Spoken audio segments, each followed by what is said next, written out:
Здравствуйте, друзья! В эфире Геоэнергетика Инфо. С вами Радайкин Максим. И я, Борис Марцинкевич. Всем добрый день. «Газпром» и китайский CNPC подписали юридически обязывающий меморандум по силе Сибири-2. Речь идет о 50 миллиардах кубометров газа ежегодно. Это, Борис Леонидович, это шаг в будущее или это вот какая-то вот меморандум, не контракт же, вот ведь не начинают строить. Что это было? Мне кажется, что для того, чтобы понять, что это было, надо иметь хотя бы два источника. То, что цитируют все наши центральные СМИ, это комментарий, ответ на вопросы, который давал Алексей Борисович Миллер. Мы не видим вторую сторону, то есть, собственно говоря, Китая. Китайские новости выходят либо в агентство Синьхуа, либо в замечательной газете «Жэньминь Жабао», которая отражает мнение экономического отдела Центрального комитета Коммунистической партии Китая. Я понимаю, что кто помладше вообще не понимает, о чем речь, но это Китай. Без экономического отдела ЦК Компартии сделки такого уровня не подписываются. Будем надеяться, что помимо того, что сейчас на русский переводятся официальные релизы, в основном о политических вопросах, о каких-то проблемах безопасности. ШОС – это Шанхайская организация сотрудничества, она как раз создавалась для обеспечения безопасности в Центральной Азии. Будем надеяться, что дело дойдет до подробностей. Я не юрист по образованию, я не очень понимаю, что такое юридически обязывающий меморандум. Если юридически обязывающий, то контракт. Если меморандум, то это тот же протокол о намерениях, только в профиль. Давайте предположим, что в ближайшее время будет повод для того, чтобы China National Petroleum Corporation и ПАО «Газпром» подписали действительно обязывающий контракт. Ближайшее место встречи для них совершенно определенное – город Владивосток, Восточный экономический форум, то есть совсем недавно. Тогда хотя бы логика событий очевидна. Сначала на политическом уровне, потом на уровне хозяйствующих субъектов. Что интересно, у нас до сих пор не утвержден, по крайней мере, официально «Газпром» об этом не сообщал, маршрут «Силы Сибири» по России. Есть старый маршрут, от которого отказались, потому что он проходил вблизи озера Байкал. Тут и Министерство природы было против, ну и, собственно говоря, сами газовые дела мастера. Это сейсмоопасная зона, поэтому решили немножечко обойти. По крайней мере, Google Map на день сегодняшний сообщает, что маршрут выглядит Ямало-Ненецкий автономный округ, то есть это те месторождения, которые предназначались для поставок на запад, теперь они пойдут на восток. Красноярский край, Иркутская область, Бурятия и Забайкалье. Дальше маршрут проходит по территории Монголии, где этот газопровод имеет название «Союз-Восток», и через Монголию уходит в северо-западные, то есть самые дикие, самые малонаселенные, имеющие невысокий уровень промышленного развития регионы Китая. Если по порядку вот так и смотреть, если этот маршрут верен, то Красноярск имеет возможность беспокоиться о том, чтобы был газоотвод в столицу края, и это действительно будет кардинальным решением для всех режимов черного неба, которые там время от времени происходят.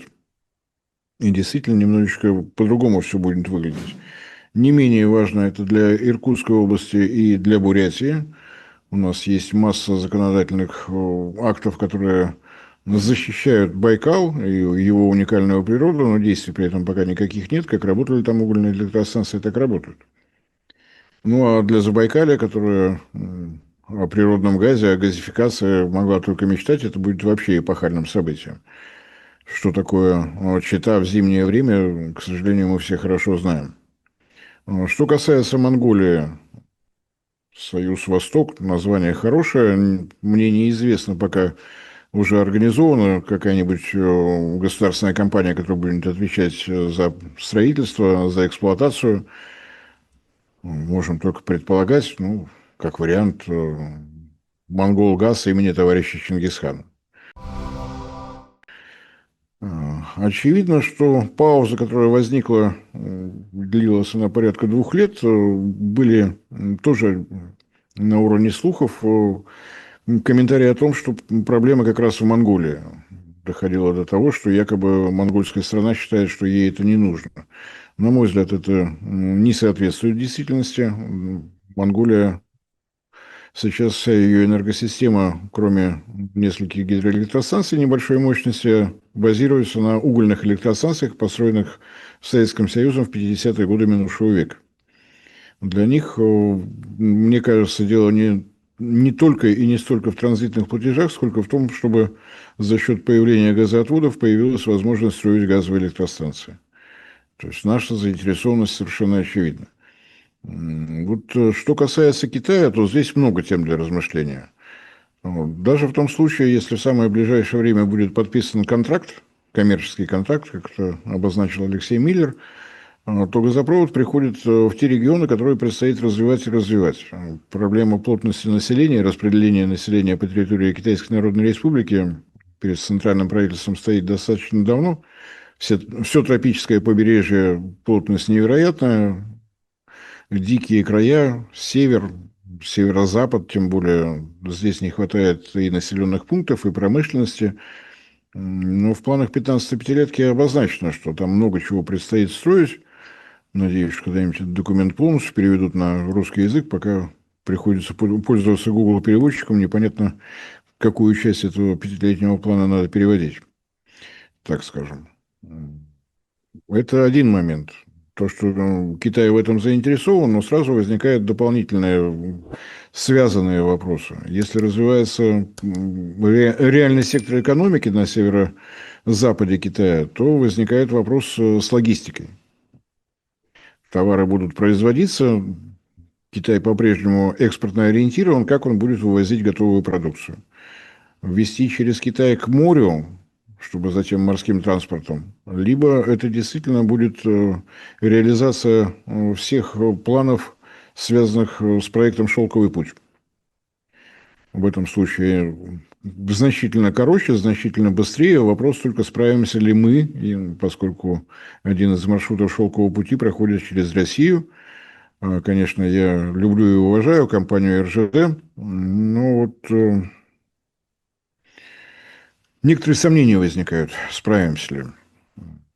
Маршрут через Казахстан, да, он сейчас работает, вкладываются достаточно серьезные деньги и в погранпереходы, но здесь тоже нужно будет решать вопросы со второй колеей, если объем грузов увеличится, и с электрификацией. То есть, казалось бы, только газопровод, а масса связанных проектов, и все достаточно непросто. Поэтому с напряжением будем ждать, что скажут на Восточном экономическом форуме. Мне не очень понравилась нерасшифрованная оговорка Алексея Борисовича о том, что поставки будут осуществляться по ценам ниже европейских. Но для тех, кто на нашем канале бывает, здесь как бы проблема отсутствует.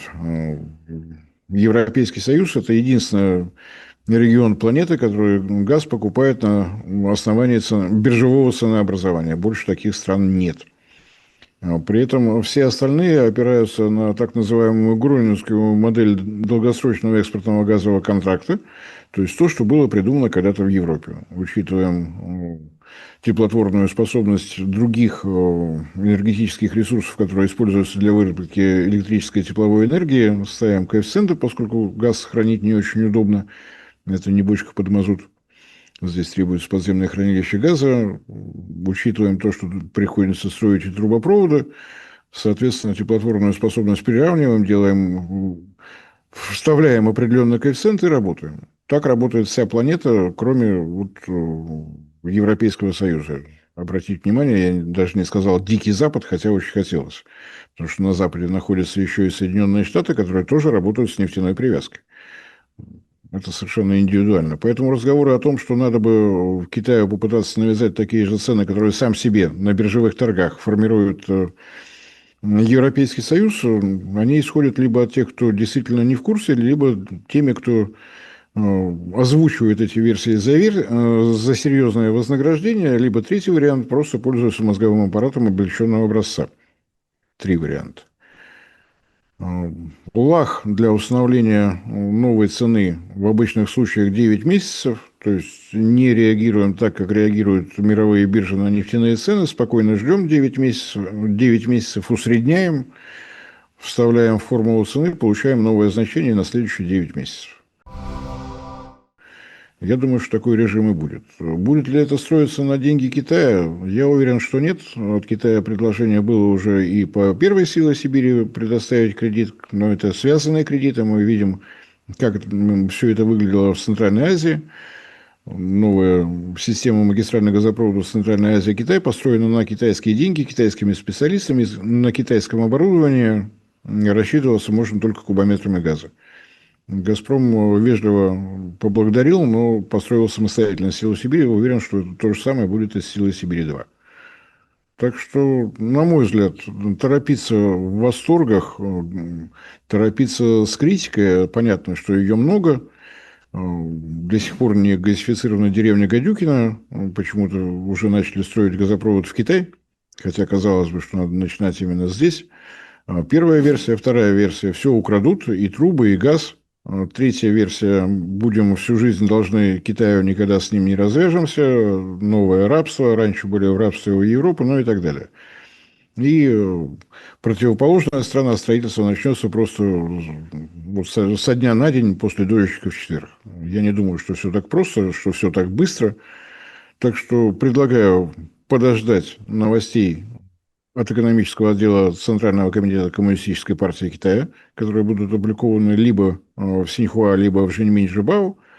И, конечно, будем смотреть, что будет происходить на полях Восточного экономического форума.